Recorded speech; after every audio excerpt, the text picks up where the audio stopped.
power meter comes in this box right here, and you can see that it comes in this little bag right here. It does come with a user guide to it. We can just move that to the side and pull out the device right here. And here's a first look at it up close. We can pull this off. We can peel back this protective film. You can see we have 4 buttons, up, down, function, and cost. A smaller reset button in there too. 3-hole pronged outlet, same thing on the back. Now let's plug it in and give it a proper test. So let's plug it in right here, and we can see that it turns on right away, and it's registering straight zeros because nothing's plugged into it, so that makes sense. If you press the function button here, you can switch between 7 different display modes. The first one shows cumulative time, wattage, and the cost. On the second one, you get cumulative time, cumulative electrical quantity in kilowatt hours, and cumulative time in days. On the third, you get time, voltage, and frequency. On the fourth, you get time, current, and power factor. On 5 and 6, you can look at your minimal on number 5, and then we can go over on number 6 and look at our maximal power levels. And on the last one, you get time, power overload levels, and the cost per kilowatt hour. Now let's look at how we can change the electricity price settings. We come over to the cost button, and we're going to hold that down for 3 seconds. And you'll see it start blinking in the bottom right.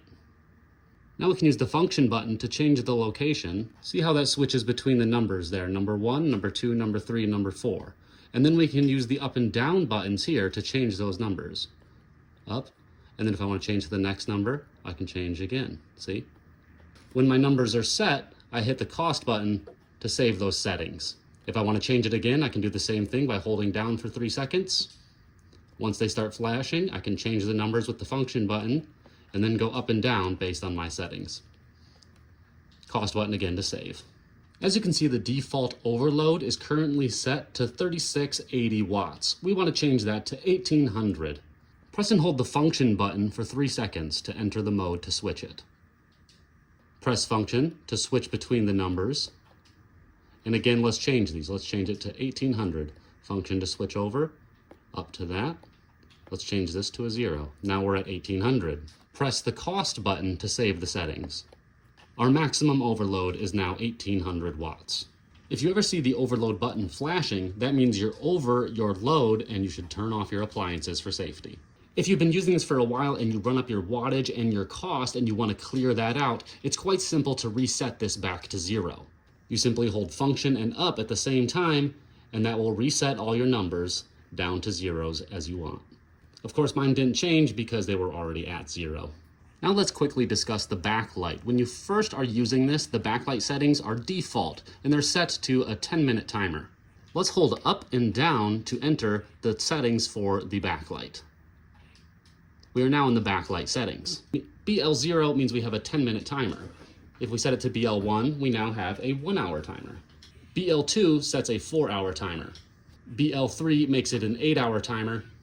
And if we set it to BL4, the backlight will remain on indefinitely. To save those settings, just press cost. If you ever want to turn off your backlight manually, simply press down. To turn it back on, press any button. Now let's plug something into this just to make sure that it works properly. I'm going to plug in a fan that I have. Currently the fan's off, so it's not drawing any power.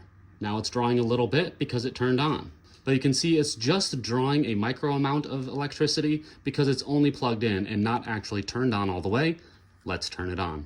When I turn the fan on, you can see immediately the power meter starts reading the wattage and how much it's using. You can also see the timer running efficiently. And now let's stop the fan to see what happens. As I turn off the fan, you can see the wattage drop immediately. Oh, and as you can see, the timer stopped as well now that we're only drawing a latent amount of electricity. So it not only lets you know how much electricity it's drawing, it also stops the counter here when you stop drawing electricity through it, so you know exactly how long your system has been on. So a pretty cool device, guys. If you want one last look at it, this is made of a nice sturdy plastic right there. Should last a long time as long as you take care of it.